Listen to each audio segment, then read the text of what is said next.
இந்தியாவின் number 1 dealer Vasanthan CoWIN ஆடி சிறப்பு தள்ளுபடி விற்பனை.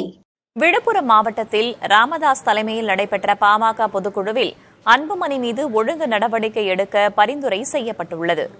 விழுப்புரம் மாவட்டம் பட்டானூர் பகுதியில் பாமக நிறுவனர் ராமதாஸ் தலைமையில் பொதுக்குழு கூட்டம் நடைபெற்றது. இதில் ராமதாஸின் மூத்த மகளான காந்திமதி, பாமகவின் கௌரவ தலைவர் ஜி.கே. மணி மற்றும் கட்சி நிர்வாகிகள் ஆகியோர் கலந்து கொண்டனர். இக்கூட்டத்தில் பாமக தலைவராக ராமதாஸ் செயல்படுவார் என ஒருமனதாக தீர்மானம் நிறைவேற்றப்பட்டது.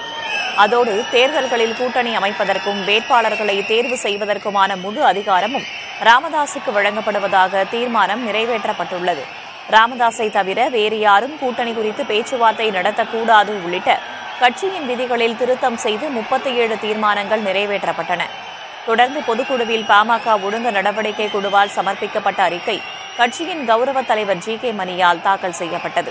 அதில் ராமதாஸை தொடர்ந்து அவமதிக்கும் வகையில் அன்புமணி தொடர்ந்து நடந்து வருவதாக கூறி அவர் மீது நடவடிக்கை எடுக்க பரிந்துரை செய்யப்பட்டுள்ளது.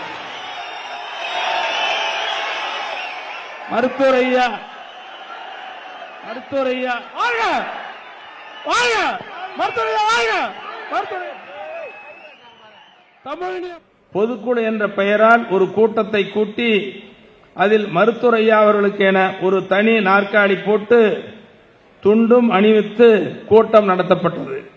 இப்படியா ஐயா அவர்களை அவமானப்படுத்துவது? இதற்கு காலியாக போடப்பட்டுள்ள நாற்காலியில் மருத்துவரையா அவர்கள் படம் வைத்து அதற்கு மாலை அணிவித்து ஊதுபத்தி கற்பூரம் கொளுத்தியது